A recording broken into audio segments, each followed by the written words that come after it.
This segment is brought to you in part by the Canadian Historical Arms Society, owners of the Genesee Range, the premier recreational sport and training facility in Western Canada. See us online at historical-arms.com. The Quiet Professional, a podcast about law enforcement, security, justice, and politics.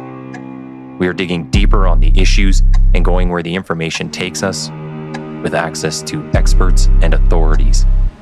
Welcome to The Quiet Professional. Hey everybody, welcome back to The Quiet Professional. Today we are going to be talking about personal development and some tools to just make us better overall human beings. For that, I've got Matt Robertson on the show. Matt is the primary author and owner of the Everyday Marksman. He's also a former military officer turned professional tech sector trainer, and he's a lifelong learner, passionate outdoorsman, and steadfast supporter of firearms culture. So welcome, Matt. Thank you. Thank you for having me. I think maybe right off the top, we'll do a little shout out, acknowledgement to John Simpson. He's my partner in crime on some of these podcasts, but he made the connection between us. So I got to say thank you to him, but he's a little under the weather today. So he couldn't tough it out and show up. I think he just didn't want to be on video. So all right. Well, feel better, John. Yeah. And but I'll recommend to everybody, check out the episode description. I'll have links up to his books there. So they can find his material. But we'll kind of start this where I start most of the shows, just talking about the guest. So Matt, let's find out, how did you become the Everyday Marksman, and maybe this version of you, because I see you've been doing, I think your podcast went back 4 or 5 years. So you've been doing this for a little while. Yeah. So, there's been eras to things. I actually started writing on a free blog called The Everyday Marksman back in 2013. And then it's been evolutions ever since, and that evolution started as me trying to document my own process of getting better at shooting. Ended up writing a few things that the internet found very helpful. And then around 2018, I decided to just take it a little bit more seriously. In a lot of ways, it was to help deal with some personal life trauma I was going through at the time, and just give me an outlet for creativity and to focus on something. And that evolved into kind of what we have today. And I'll say kind of what started off as me being a gun nerd and really enjoying shooting through after I left the military. So I was, you had it in the bio, but yeah, former Air Force officer, and nothing spectacular. I never deployed. I worked in nuclear weapons business.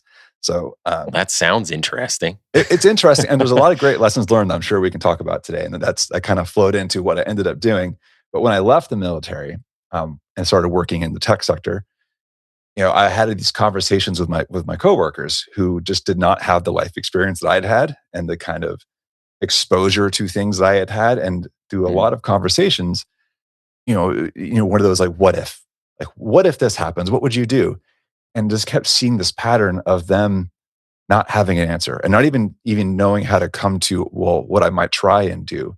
And I think what I realized was that there's this lack of belief, that they didn't see themselves as the kind of person who could tackle difficult situations that they weren't totally comfortable with. And I thought, well, why am I a little bit different here? And I thought through all the experiences that I had, and hey, let's key on a couple of things and really build that out into a philosophy.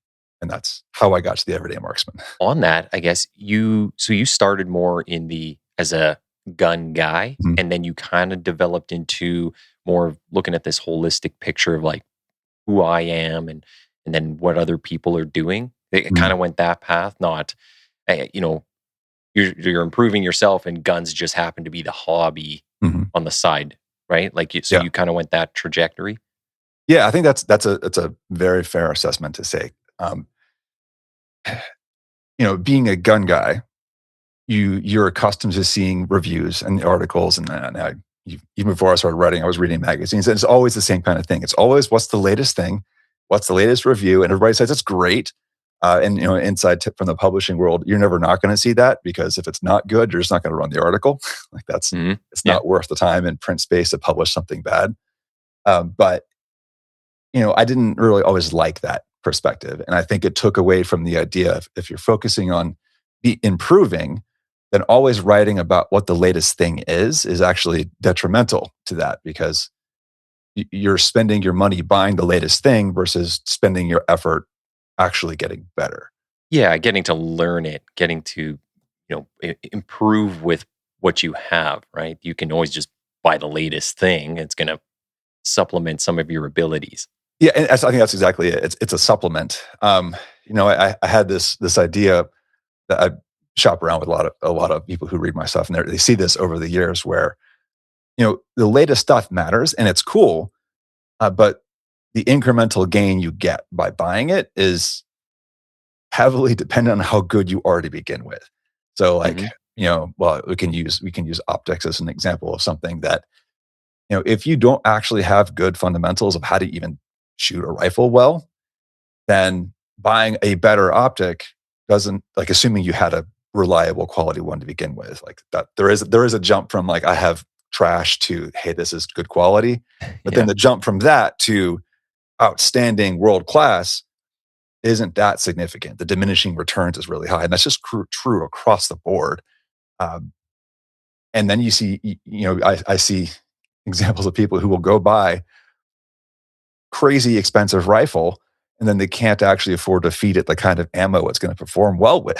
So they're just feeding it cheap bulk ammo, and then wondering why they're not getting great groups out of it, when you could have had a cheap rifle and fed it well and practiced more, and done your dry fire and saved some time and ammunition that way. But I would even say on that, just the way you're kind of describing it in the different pieces, it's like if you're not addressing the correct problem, right? You can buy like a $20,000 rifle and still suck. So, but you can buy.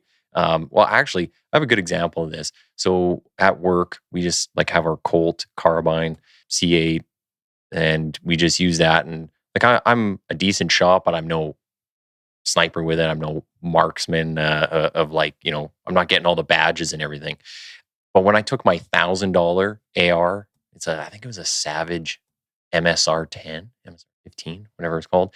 I took that out, and I was actually shooting better with that just because I'd had more reps on it when I first got the rifle at work.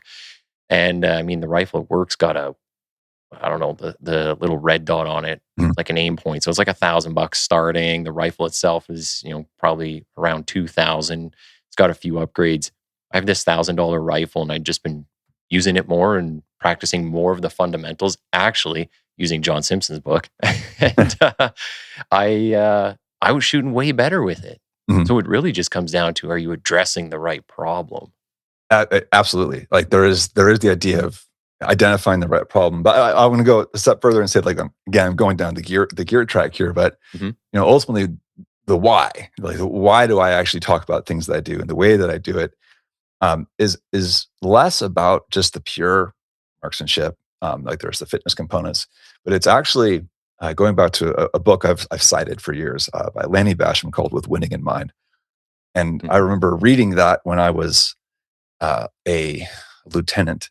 And then it totally ended up changing how I approached training. Now, when I was in the military and training future nuclear weapons officers, I was done doing that part of it. Like, this was like the root of how I train people. And I brought it with me to the civilian side of it.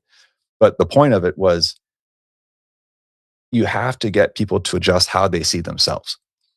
And the idea, whether it's learning to shoot a rifle well, or lately for the last year for me, it's really been focusing on pistol shooting, or it's strength training, or it's physical fitness, or it's whatever skill. The end goal is way less important than the process of getting there. And it's that process of transformation, of picking something that you can't cheat. Like, you can't, like, if you're trying to get towards a 400-pound deadlift, the bar doesn't lie. You either can or you can't, and you can't buy your way out of getting better at that. So the process of creating a plan, sticking to that plan, doing something consistent and hard for months or years at a time changes who you are. And then you believe that about yourself, that you are the kind of person who can do hard things, even if you don't have a plan for it right now. Like, you can get there. I think that's like the transformational piece I really like to focus on, though it doesn't always come through. If people are, especially law enforcement, are listening to this podcast, I think that everything you just said there is a perfect segment that they could play in the promotion process. Mm. Because when you're trying to go for sergeant, or in the U.S., kind of slightly different ranks like lieutenant or captain, um, you can just say, the year comes up and you're like, hey, I'm going to put in. And then you try to find all these projects, like these really cool, sexy projects. And you're like, oh, look I did this really cool thing. And then they go, how long you been doing that for? What, Mm. did you actually help people? Or did you just come up with this like 4 weeks ago? You smashed it out just to get some results to put on your resume. Whereas you take people, like I just went through the promotion process. This has been just over a year ago, so like a year and a half ago. And I used the podcast. I've been working on this podcast for years, and I've actually got results where I can say, over this amount of time, I've helped these people and connected these other people, and I've done all these processes, not for pay, mind you. So, it's just, but it's so much more rewarding Mhm. and self-fulfilling. And when you can bring that into, the promotion interview, but an interview in general, no matter what organization you're a part of, that I think speaks more to the type of person you want in there. Like, yes, there's an end goal. You want to get that promotion, or you want to, I don't know, just accomplish a mission. But are you willing to struggle for it? Are you willing to strive for it? So I think that's the more important part. And correct me if I'm wrong, but I think that's what you're saying. Yeah, exactly. I think that's the end goal of life is really about what you have become yourself. Hmm. And I think there's a line, John Boyd, um, American fighter pilot from Vietnam. I believe it was him. I might misattribute this, and if I'm wrong, John will tell me later that, hey, I got that quote Okay. wrong. But he has a whole speech where he went to a bunch of Air Force Academy cadets, and there's this thing that officers like talk about called to be or to do. Do you want the name and the title, or do you actually want to be that guy? Do you actually want to be that person who has accomplished things, even if it wasn't necessarily glamorous and you didn't get all the credit in the nice positions, but you did something for yourself, like you did it. Yeah. Do you find, in your experience and the people you've talked to, do you find the people who just have the title, are they more, you kind of become more braggadocious? They're a little more, they like to flaunt it more than the people who actually do the job. Like, you put in the struggle the whole time to get there. I find those people are a little more humble and have a little more humility. Mhm. Talking about some of those deeper concepts of character, I Mhm. I think they're the ones who are usually kind of the quiet professionals, the silent types. Yeah, I mean, my I've talked to a lot of people too, because I'm sure you have. I mean, you have more episodes than I do, but I feel like it's almost a personality trait, and I'll use Mm, myself as an example of a kind of a negative thing of that. For people who stuff kind of felt like it came a little easier, okay. then they don't necessarily understand struggle as much. So they maybe brag about it a little bit more because it didn't seem like a struggle. I'm just that good Yeah. until they come across somebody who really spent the time and didn't talk about it and just put their head down and did it. Uh, that person, I don't know, there's just something about their way of being where they know they earned it. Mhm. Um, to go, quote, Heinlein, Starship Troopers. I don't even know if this was in the book or not, but that which is given has no value. So when someone has really Yep. buckled down and struggled and earned it, that means a lot more to them. And that's not something they can take away. They don't necessarily need to stand on that and be like, look at me. I think they'll also work harder to keep it. So your Oh, proud of it. consistency Yeah. of effort will continue. So yes, Mhm. you're going along, you get you accomplish your mission, but you'll continue the effort through. Mhm. Whereas the other person, if they're just handed it, they're like, oh, when's my next promotion? Or they're Yeah. just waiting for something else to get handed to them. They're not really working toward anything. Mhm. And I think that's such a kind of a life philosophy around, do you always need a goal in mind, or are you just okay executing the process? Like Mm, being okay riding that plateau for long periods of time because it's just who you are and it's just what you want to do. Like it's not there's a time and a place for saying if it's a shooting competition, for example, and because in my world, there's a time and place for saying, hey, I want to go finish top 5 in whatever shooting league I'm going to do. So you'll put in a lot of extra surge period where I'm going to throw in more practice and more and really go for it. But there's a time to say, but what do you do the rest of the time? So I throw a lot of names out. So Dan John, he is a American strength coach, and he's kind of considered. He's been around for so long, written so many books, and he has a different philosophy. He has this idea of park bench training and bus bench training, where the park bench is where you're spending most of your time, and that's just you're sitting there enjoying the view, and you're doing your thing and just enjoying it. And from time to time, you need to go somewhere, and that's your park bench, or that's your bus bench, where now you're on this bench waiting for you have a goal. You're going to a place, and that's going to be some period of time, 6 weeks, 8 weeks, 3 months, whatever. And then you'll fall back to what's my regular day to day.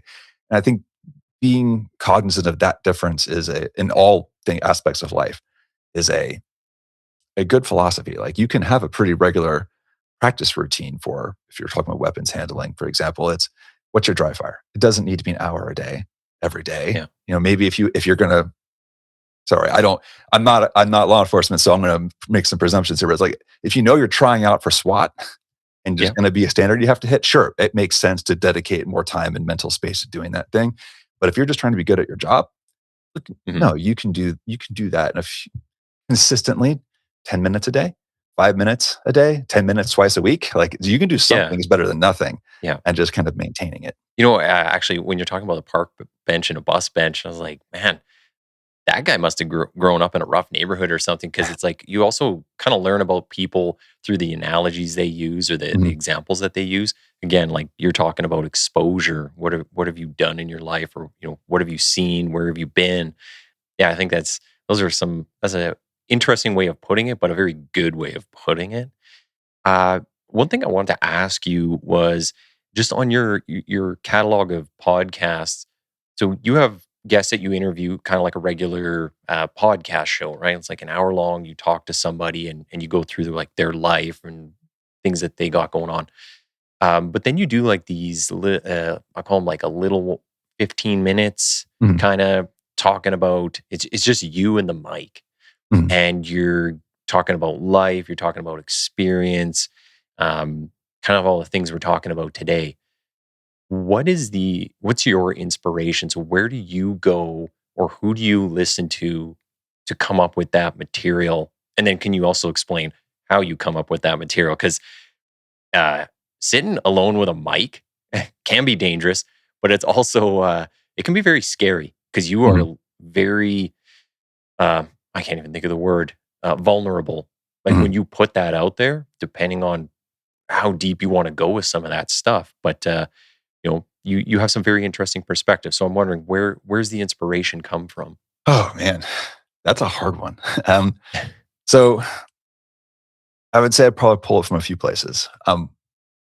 One of it, while my overall theme is kind of more like this idea of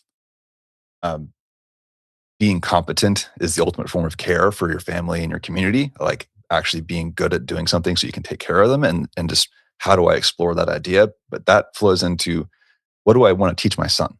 So very often, a lot of things to talk about is like, what life lessons am I trying to document that I, for whatever reason, have dealt with or seen or heard about? And I want to make sure that I kind of collect that in a way that someday, when I have something to share with my son, when he thinks, maybe when he's older, because when it gets to that point where they think you're an idiot because you're your dad, we'll have to get past that point. I was going to say, there'd be a gap. They're going to stop listening to you. And then 10 years later, after they're done university, be like, wow, I should have actually listened to all the lessons you were giving me. Yeah. It turns out he knew a thing or two. And a lot of it is also just the questions that I get.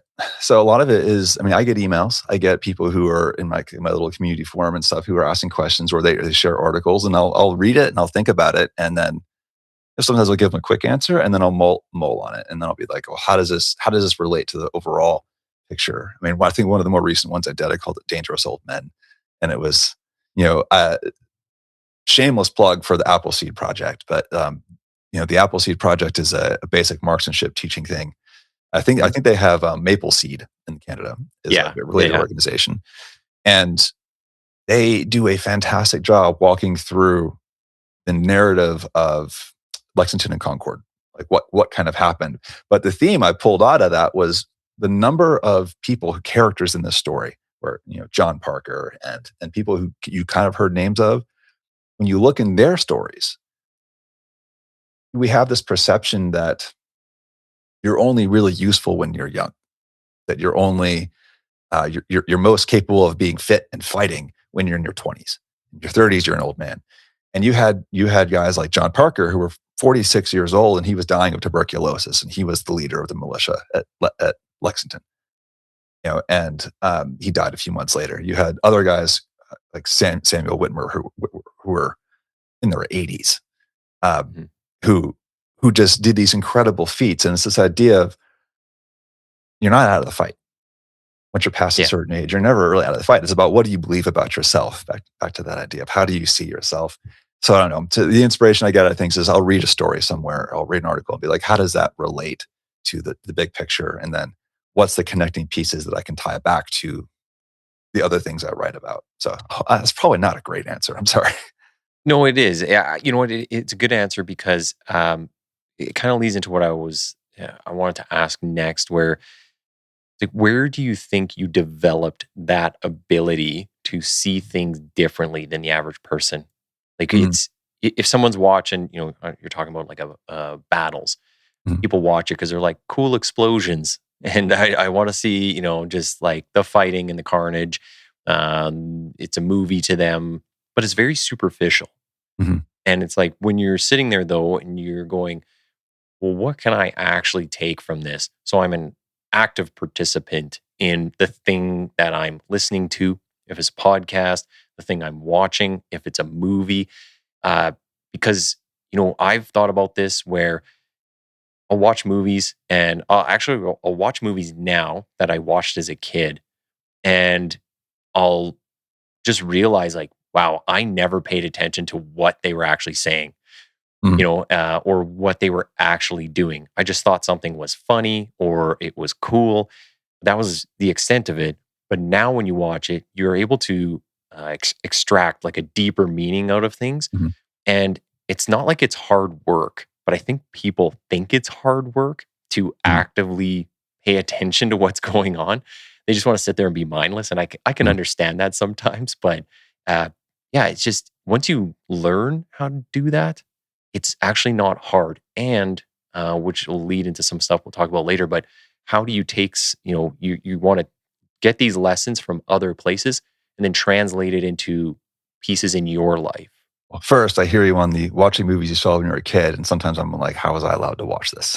But the 80s were a different era. The best movie era, by the way. It was. I actually Yeah. had this debate in my community about, I feel like peak music, like movie scores, was like the 80s into the early 90s. Like Yeah, so yeah. many great, it's like we just don't do movie music anyway. We just don't do that anymore. I would say the thing that stands out to me, kind of like my history of watching movies and reading books, is I've always, maybe more than I realized compared to others, is I'm just always interested in the story. Like what what's the story of how you got to this point? And wondering that. I used to have a game I used to play with early myself back in the day, where like if I was traveling somewhere and I'm in an airport by myself, just watching people, and then in my mind, what's their story? You see someone walking along, they've got a limp, or they're dressed a certain way, and you just kind of imagine what's their story and what's their life experience look like. And I think it's a long way of saying that you should always be interested in the world around you. And I totally understand. We're in an era now, the TikTokification of attention spans has made it so that people just have trouble focusing for more than 15, 20 seconds at a time. Yeah. And that's a skill. Honestly, I don't know how to circumvent that. Like that's a skill you're going to have to learn how to do. But I think that's probably where it comes from, is what's the story? And then if they were telling me their story, what lessons would I learn from that? Is I think Okay. where that comes from. I can't tell you how I got to that skill. I just think that's the origin of it. Maybe I'll add in here. So I think the two biggest things for me was one, having kids, And then 2 is constantly, I feel like a lot of the work I was doing in law enforcement was, well, much of it is just band-aid work. So you go out and you deal with people for drugs, mental health, violence, but I started realizing how much we were just a band-aid solution for a lot of it. Mhm. And as I say on social media now all the time, I'm like, everything failed this person before law enforcement came Mhm. along. What's your parents, the school system, education system, the health system, whatever else might touch on your life. Um, so I just felt like there, it was just going out, and I'm just like replaying the day. It's Groundhog Day every day. Mhm. I was like, how can I extract some more meaning from the work that I'm doing? Like, why am I here? Why do I do any of this? Why should I care? And when I had kids, a lot of that changed because then you start to see things through their eyes, Mhm. right? With how they react to things and tell you stuff. But also, once I started doing like the podcast and getting introduced to people who've been there and done that, now kind of like you're saying, it's like people think you're useful at this one end of your life. But I also started looking at people who've been there and done that and are much older, and they have a different view on life. And it's like I'm finding all these meanings that I'm able to like pull out of those, and then I see the why. And Mhm. I think for a lot of people, they don't know the why. And again, or not again, but speaking to your point, just with the attention spans, Mhm. people don't find the why. And that's from everything from we see politics and but all the headlines and all that stuff. It's like people don't have the attention, so they just get bombarded. They have something in their head, and it doesn't have to be politics, but it could be, I'm not good enough to do this, or I'm never going to have that body, or I'm not going to, be able to accomplish something. So they just have this gap. And it's like, I Mhm. think if we started giving people that why, and that's part of the reason for, the podcast, why I do what I do. I think you're delivering that when you do those shorter podcasts. Like it's very interesting to listen to them and actually extract the meaning out of it or take what you can. And for people, it doesn't have to be, firearms. Mhm. Like a lot of the pieces that you have in there are firearms, but you're able to take things from another part of life or someone else's experience. And you're like, well, what if I just used their lens on what I'm doing? Mhm. Right? Something like that. So that's just kind of where I get it from. Yeah. And I think too, your point is also talking about a lack of curiosity is a problem a lot of times. Yeah. People just aren't curious and to go. I think this was what was that show guy American who went to go coach soccer in the UK, Ted Lasso. There's a Mm. line in there where he says like, "Be curious, not judgmental," and Okay. Yeah. just go be That's curious. good. Yeah, Yeah. like just be curious, ask questions um, about everything. And then also there's apply some critical thinking skills to that too. But I think that's where we go wrong so many times, and I see it like all the time in places from politics to professional stuff where it's just people don't ask enough questions about why is that? Why is that the way it is? Now, I will say personally, I dealt with that all the time in the military, where Yeah. especially doing what I did, there have been so many policies and procedures that have been in place since the 1960s in the Cold War of like, this is just how you do it. And it's like no one ever asks, but why do we still do it this way? Like, Yeah. Oh, 100%. You see that in policing too. Um, yeah, the curious part, I guess that kind of goes hand in hand with the why. You just ask why we do things. Sometimes you do need people, like if you're in an organization like the military or law enforcement, where it's very regimented, it's hierarchical. Like when you ask the why, you have to ask it in a certain way that isn't disrespectful or coming mhm. across as like kind of an fu to to the boss. Yeah, I'm politely saying that you're an idiot by asking why you're doing yeah. this. Yeah, you don't want to do that. Sometimes that is the case, but you got to find a way to ask it respectfully. Mhm. Yeah. Like respectfully, go f yourself if that's how you want to say it.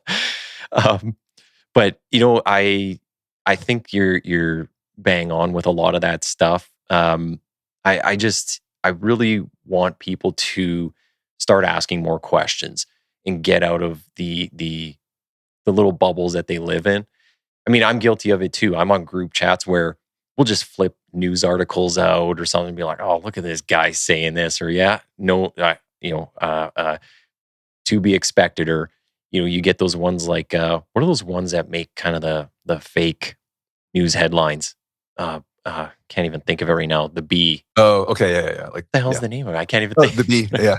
The B. Yeah. Yeah, well, that's one of them, the parody ones. So they just put out like those, and you'll flip that to a friend, and they'll be like, "Yeah, that 100% totally could be true," kind of thing. And you're like, but try to find the why behind that. Ask more. Be curious. Don't just automatically all the time go, "Yeah, that person's an idiot, and I'm not going to listen to them." It's like, so on the podcast, actually, I've had a few people on here that I would have thought I was kind of concerned with putting on as guests because I didn't know how it was going to go.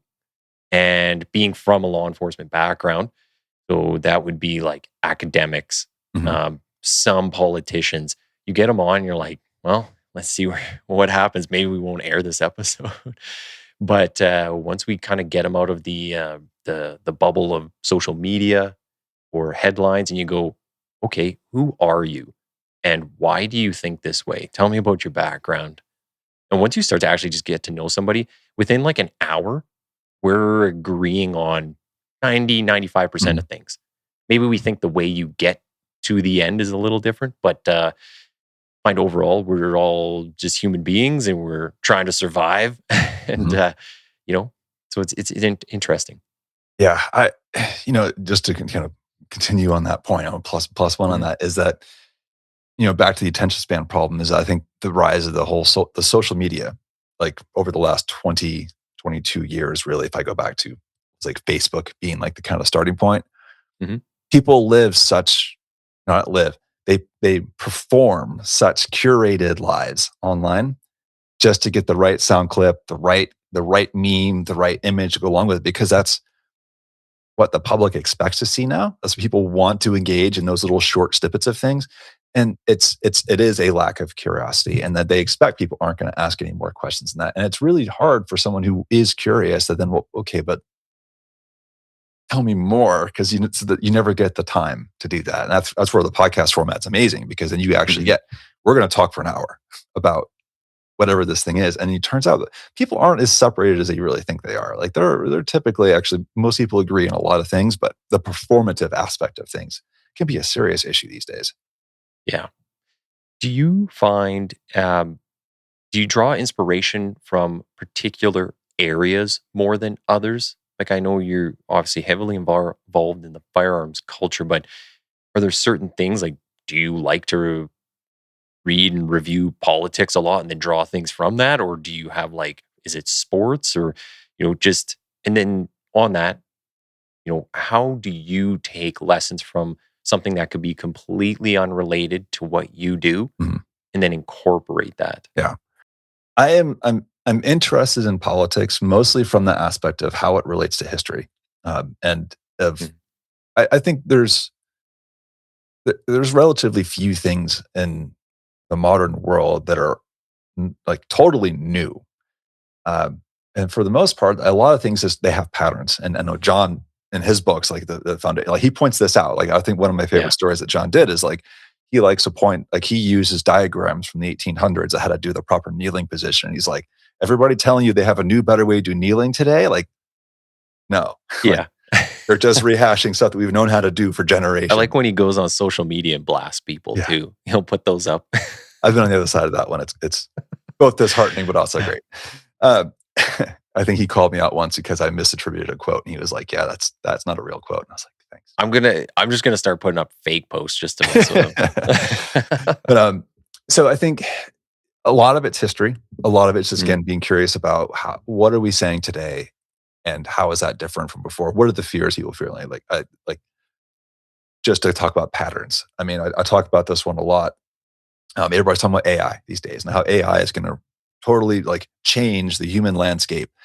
And this is a totally new and novel thing. But when you go back and you look at um, the Mary Shelley's Frankenstein, Mary Shelley wrote that as an allegory for the Industrial Revolution. Mm-hmm. That your creation is gonna kill you, or it's gonna wreak havoc. And it's like these are recurring fear. Terminator, same kind of thing.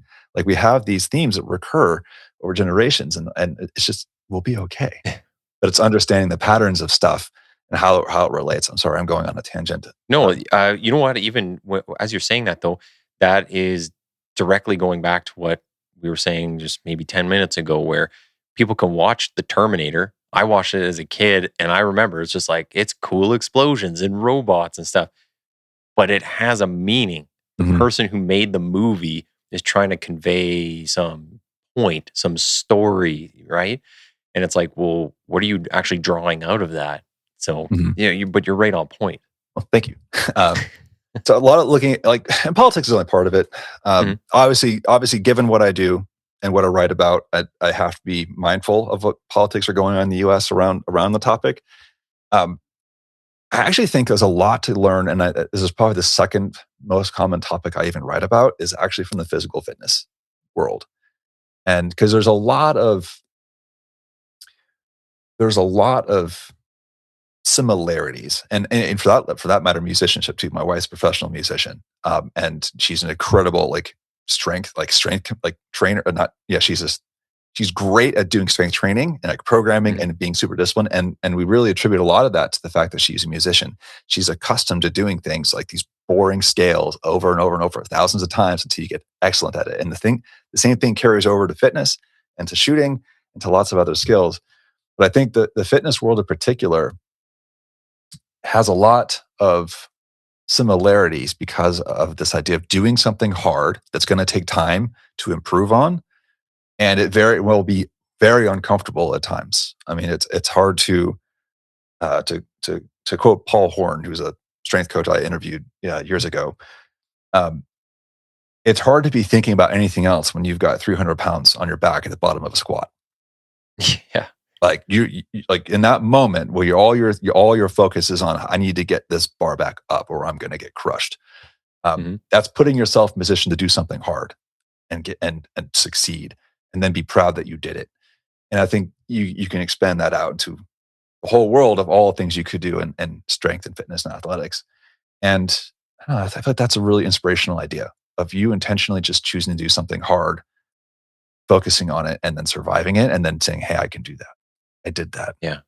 I agree. And I like how you kind of equated the stuff you're doing in fitness to other parts of life, right? Or music translates into the fitness side of it. Sorry. And that's exactly kind of the point I was getting at there, where, I when I'm looking at different books to read or podcasts to listen to, I try to choose non traditional ones, maybe that aren't necessarily just, I don't just listen, like in Canada, I don't just listen to CBC radio, Mm, because then I'll just know nothing. But I'll listen to some politics from Europe, and then I will listen to Everyday Marksman, and then I'll listen to maybe somebody talking about a book that like somebody in the sports world wrote, mhm, and but they've been super successful. And it's like, can I find patterns between those people that made them successful? Because if they're translating it across those three different areas, you, you could find something in your life that it could be applicable to. mhm, So I think it's again looking for that a little bit deeper uh, piece to it than just, what are the highlights, the high lines on it that I can just get angry about or scream and shout. It's like, yeah, let's find the deeper meaning. It's a good point about, like, yeah, if you're doing a deep squat, you got 300 pounds on you, you're not thinking about much else. But that goes into if you look at like military training, law mm, enforcement training, that's one of the things I really liked about it, where it was very detail oriented, mm, and they made you do things on repetition. mhm, And you did a lot of things that you're like, why the hell am I doing this? Why at this time? you know, why mm, at 4 in the morning? Polishing boots takes like a whole weekend. You're like, why are we doing this for 18 hours? But it's building something inside of you. Actually, this kind of comes up in the debate about when they talk about law enforcement, at least in Canada right now. One of the big debates is, should people have a degree, just a Mhm. university degree? And Yeah. it's never been specified it has to even be in something related to law enforcement. Just have a degree. But I've said numerous times on social media, some of the best recruits I've ever had are people who went straight into the military out of high school. Mhm. By far, they come out, they're just more squared away, attention to detail. Um, they, I think, care more about certain things that will keep us alive, but also put forward good cases. And Mhm.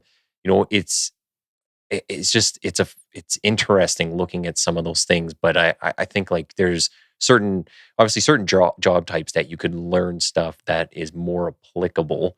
But there's something to be taken from everywhere, I guess. Yeah. So I was going to add, so I agree. And, we have the same kind of conversation, in the US right now, in a lot of places, especially in the tech world, of is a college degree required anymore? mm, But I think my personal opinion is, the value of a college degree outside of certain fields where like you absolutely, that's going to be a lot of education in front of you to have to get to a certain level.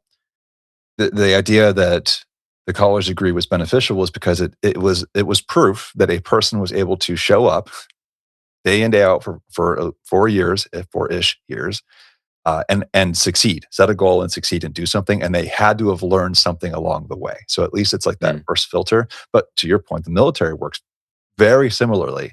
Someone can show up, they have to succeed through this training.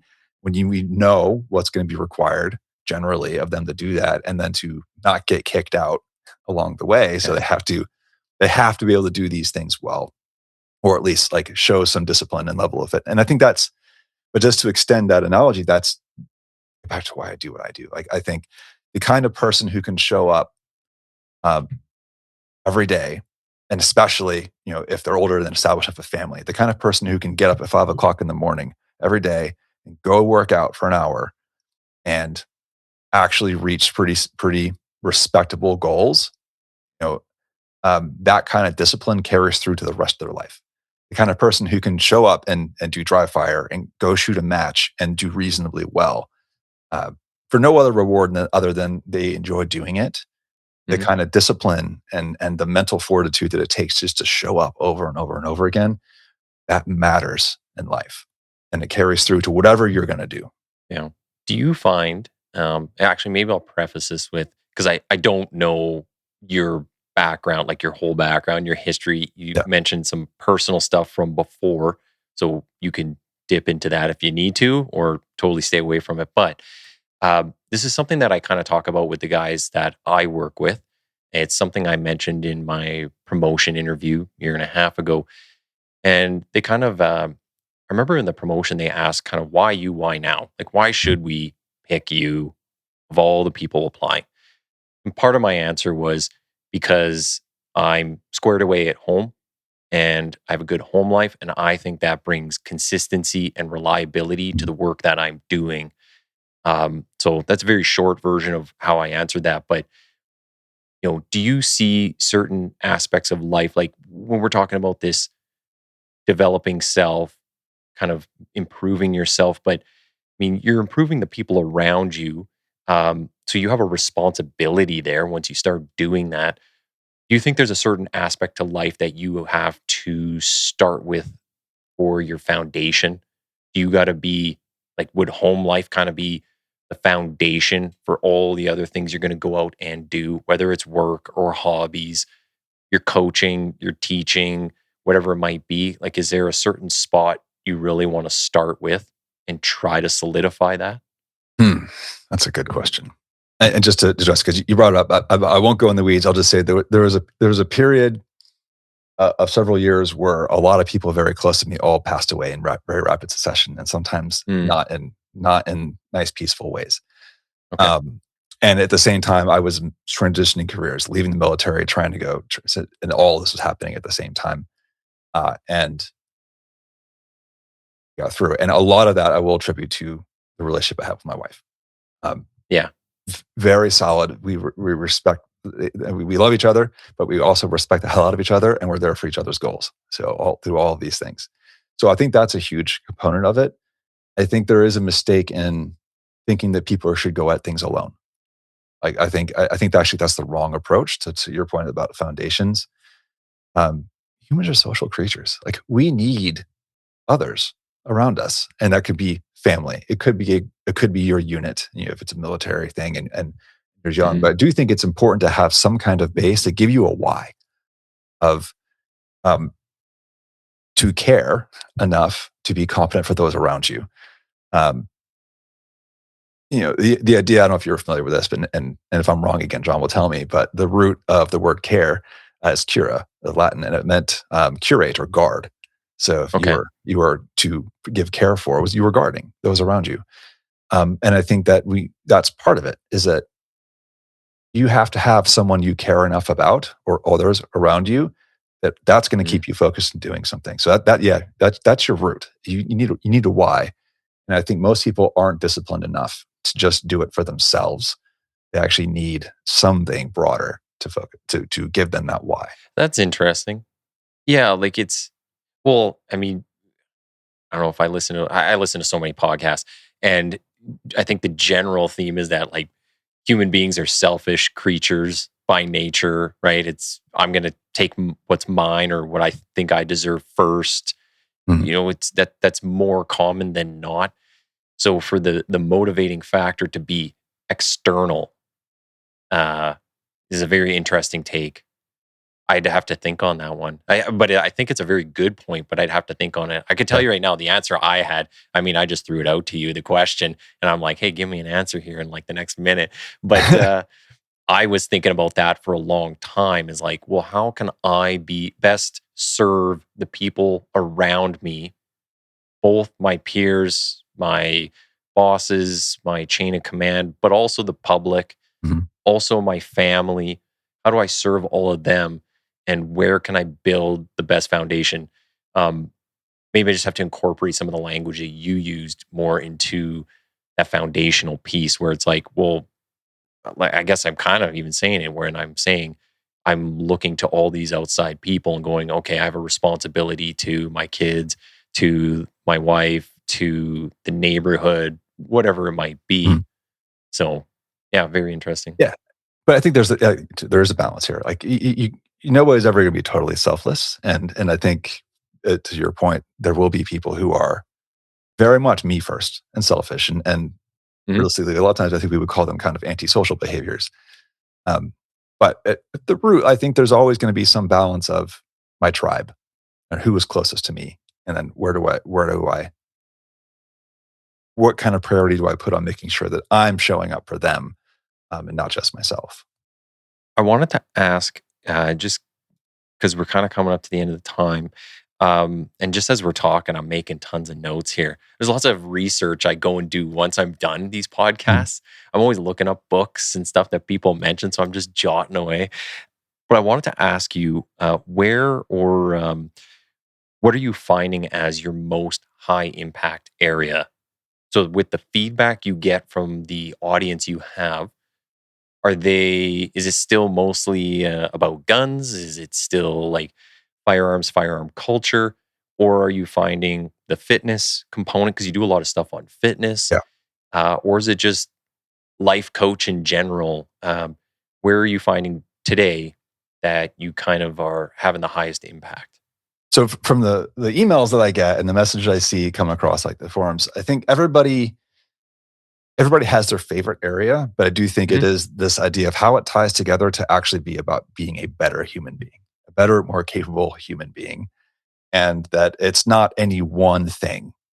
It's how it all fits together. And then I think, I hate to use this phrase, but it's a marketing thing from Upland. But like, what's your superpower, right? If I was to say, what's my superpower out of it? It's that I'm putting it all together in one picture for you to understand that it's how it all comes together to make you a better human. And I think that's what people really. If you want to put it in human terms, put it as, what do I screw up the least? Yeah. That's what I do good. Yeah.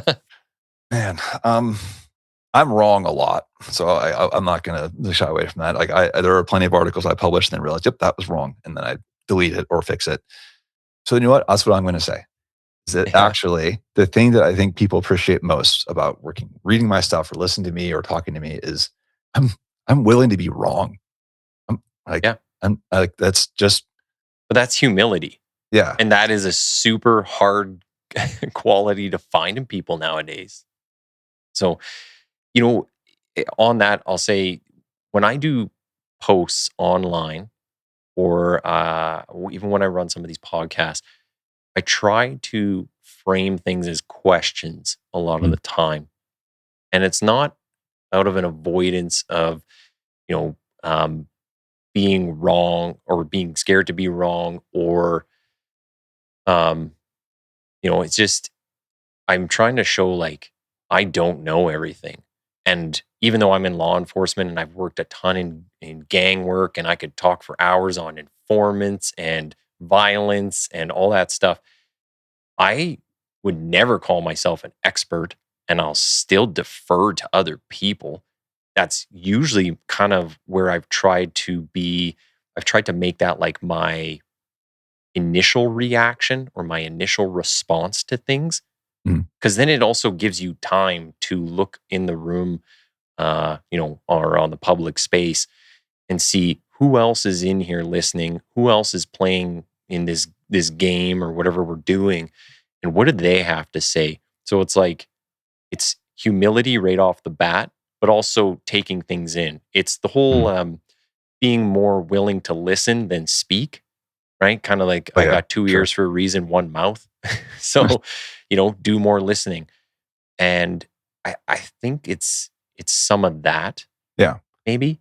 Yeah. No, I think it's a great way to put it. Um, yeah. Being humble enough to like not always be not claim to be the smartest person in the room and listen and give people an ear, to go back to something John likes to say that I always remembered, which was judging ideas for the idea itself and not the pedigree of who said it. Um, Mhm. I think there's a lot to be said for that kind of mentality of curious and then also not assuming that you're the expert on it all the time. And your idea might not be as good as you think it is. Yeah. Even when you post stuff and even if it gets, you get told you're wrong or something, you're like, oh, cool. Hey, I'm glad you found that Mhm. reference material or something that pointed out. Let's post it. Let's talk about it. Right. Like, um, I get people all the time put in the comments. Some of them I'm pretty sure are just bots, but anyone that I think is a real person, I might engage with a little bit, but I'll be like, that's cool. Like, just post the video. I'm not here to be the end all be all, the know it all. Like, it's put it up and let's have a discussion about it Mhm. because that's the whole purpose of the forum that we're operating in. So Mhm. yeah, no, I think you got some really good points on that. Good perspective. So Oh, um, we're just coming up to the end of time. Man, I knew we would blow through an hour, no problem. yeah. Unfortunately, John couldn't be here, the smartest one of us all.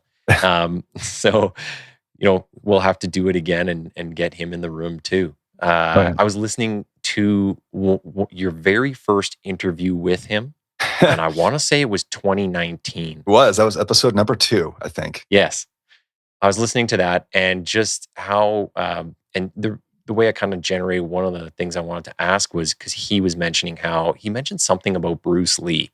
Mm. And he took something from like what Bruce Lee said and incorporated it into some things he was doing. And I just thought that was interesting because I was like, I didn't know John was a Bruce Lee fan. So I, but it's something that's very important, and we Mhm. can all learn from one another, regardless of what your profession is or where you might be in life. Mhm. You could be the best person as some big CEO of a company. You could still learn something from, someone living on the street. There's always Mhm. something to be learned. Oh, So yeah. Always being a student. yeah. Just as we're at the end of the time, I want to give you a chance to say, like, what are you working on next? What are the next projects? Oh, Go ahead and plug whatever you like. sure. So, I mean, all right, I'll do the standard thing. Website's everydaymarksman.co, not .com. I Yeah. get that mixed up all the time. People forget that one. Um, what am I working on right now? So I do have a couple of podcast episodes that are due for editing. I'm working with my friend Justin from Swiss High and Deadly. Um,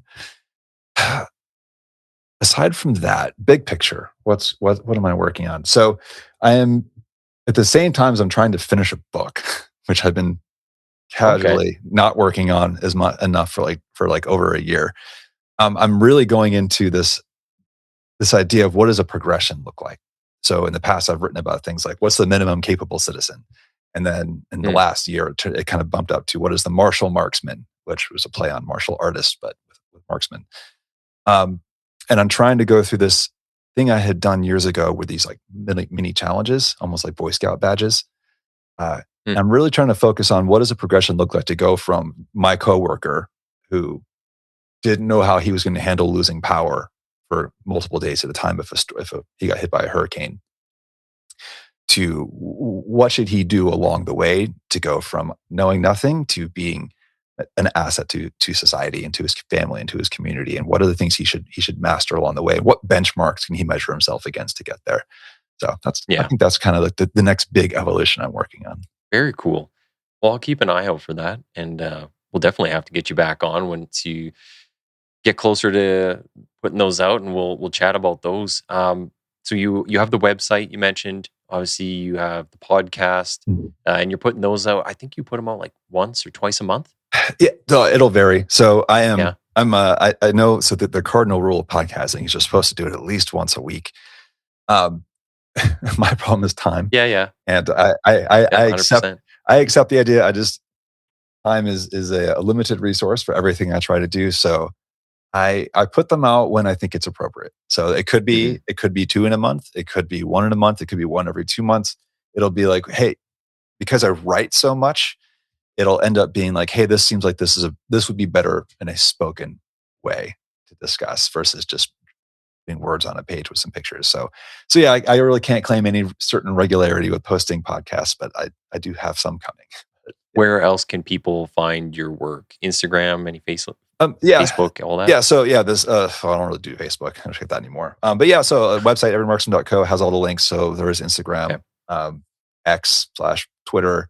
There is a YouTube channel. Don't do much with that. The biggest thing for me is actually the day-to-day is I have a Discord community, which anybody who signed up for the email list gets a link to join that. Though that may be migrating to place else soon. We'll see what happens. But that's kind of the big places. I'm not someone who's that self-aggrandizing to go publish everywhere and come look at me. So it's just kind of, here it is. Come check it out when you feel like it. It is, I'll say this, just as we're kind of wrapping up, it is a giant pain in the ass to go on all the social media sites, and they all have different requirements. It's like, I quite enjoy if someone just has a website and I just go there and I can find all the content in one spot. And then I have Spotify, like I can pick up on there. So, man, Matt, this was awesome. Really good conversation. I really enjoyed it, and I'm glad John could kind of connect us on and get this done for us. So I'll have to have you back on. Absolutely. It's been a pleasure. Hey, everyone. Thanks for listening in and following along with the discussions. Be sure to click the follow or subscribe button on your respective listening platform. Also, check out the Quiet Professional on X and Instagram under TQP780. And most importantly, please share where you can. Everyone has a part to play in getting these education and information pieces out there, so pass it along. Thanks again.